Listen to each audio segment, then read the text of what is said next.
اکثر لوگوں کو کہتے سنا ہے عورت ہی عورت کی دشمن ہوتی ہے۔ در حقیقت بات ساری مفاد کی ہوتی ہے۔ جب انسان کا اپنا مفاد ہو تو مرد ہی مرد کا دشمن ہو جاتا ہے۔ ایسا ہی میرے ساتھ بھی ہوا۔ جب میں پردیس سے تعلیم حاصل کر کے واپس لوٹا تھا، میں کوئی دل پھینک انسان نہیں تھا۔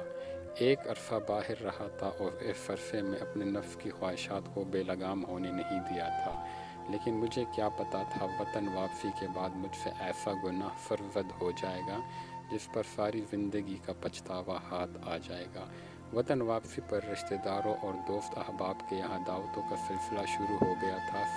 سب یوں عزت دے رہے تھے جیسے تعلیم نہیں دنیا فتح کر کے آیا ہوں۔ ایسے میں ایک دوست کے بلاوے پر اس کے گھر دعوت میں گیا تھا، جہاں پہلی بار میں نے اس ظالم حسینہ کو دیکھا تھا۔ اس کے روپ کا اثر کچھ یوں مجھ پر چڑھا تھا کہ میں سب کچھ بھولتا چلا گیا، تمیز، تہذیب، والدین کی تربیت، حتیٰ کہ اپنے اندر تک کی انسانیت۔ اور کچھ چاہیے آپ کو؟ میرے سامنے سے کھانے کے برتن اٹھاتے ہوئے دلنشیں سوال کر رہی تھی۔ اپنے نام کی طرح وہ بھی دلنشیں تھی۔ میں نے تکلف نبھاتے ہوئے نفی میں سر ہلا دیا۔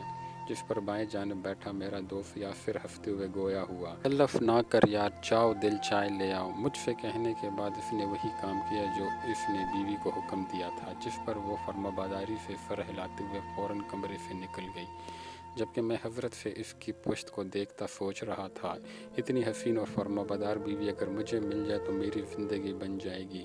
کچھ دیر کے بعد وہ چائے لے آئی، جسے پینے اور مزید باتوں کے علاوہ یاسر سے پھر ملنے کا وعدہ کرتا ہوا اس کے گھر سے نکل گیا۔ آنے والے دنوں میں ملاقاتوں کا یہ سلسلہ جاری رہا اور میں بلا جھجک یاسر کی غیر موجودگی میں بھی اس کے گھر چلا جاتا تھا۔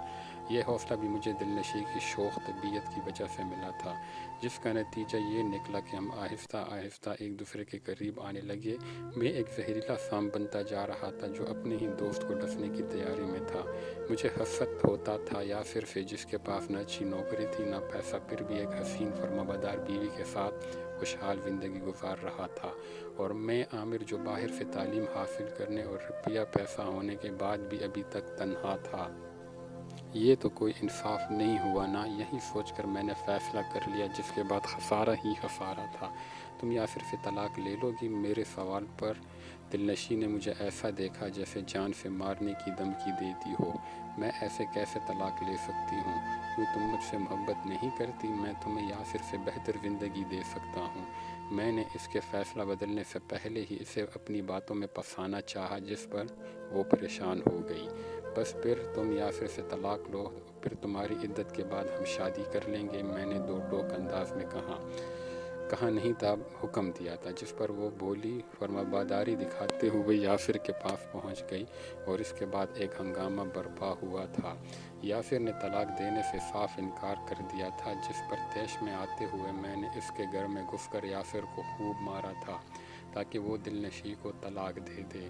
وہ سادہ طبیعت کا انسان اپنی محبت سے مجبور پھر بھی دلنشیں کو طلاق دینے کے لیے راضی نہ ہوا، تو دلنشیں نے اب کی بار اسی محبت کا واسطہ دیا تھا، جس کے آگے مجبور ہوتے ہوئے وہ دلنشیں کی خوشی کی خاطر اسے طلاق دے کر خود گھر سے چلا گیا تھا، تاکہ دلنشیں کے عدت کے دن گھر میں رہ کر پورے کر سکے۔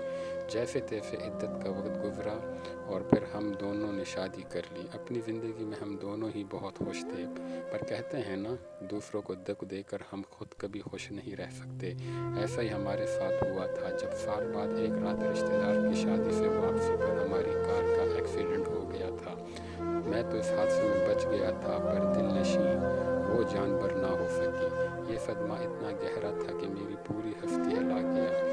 دلنشیں تو مر گئی، لیکن میرا ضمیر جاگ گیا تھا، جو مجھے بار بار یہ احساس دلا رہا تھا یاسر کے ساتھ کی گئی تمام زیادتیوں کا نتیجہ تھا۔ ایک بار پھر میں تنہا کھڑا تھا۔ آج دلنشیں کو گزرے 5 سال ہو چکے ہیں، پر کہتے ہیں نا، لوگ انسان کو تو بھول جاتے ہیں، پر اس کے اعمال ساری زندگی یاد رکھتے ہیں۔ آج بھی لوگ جب دلنشیں کا ذکر کرتے ہیں تو اس حوالے کے ساتھ کہ وہ بے وفا عورت اپنے شوہر کو چھوڑ آئی تھی۔ دلنشیں کے لیے دیا جانے والا یہ حوالہ میرے منہ پہ تمانچے سے کم نہیں تھا۔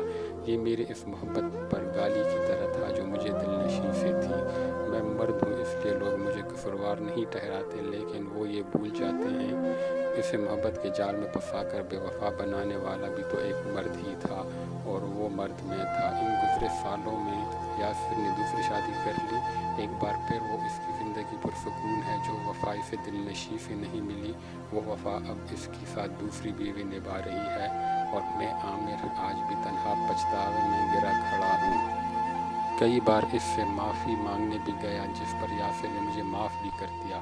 آخر رحم دل انسان جو ٹھہرا، پر میرا ضمیر وہ بے رحمی سے آج بھی مجھے ملامت کرتا ہے۔ اپنے مفاد کی خاطر اس کہانی میں ویلن کا رول نبھانے کے لیے، ایک مرد ہو کر دوسرے مرد سے دشمنی نبھانے کے لیے، ایک عورت کو بے وفا بنانے کے لیے، اپنے دوست کا گھر اجاڑنے کے لیے۔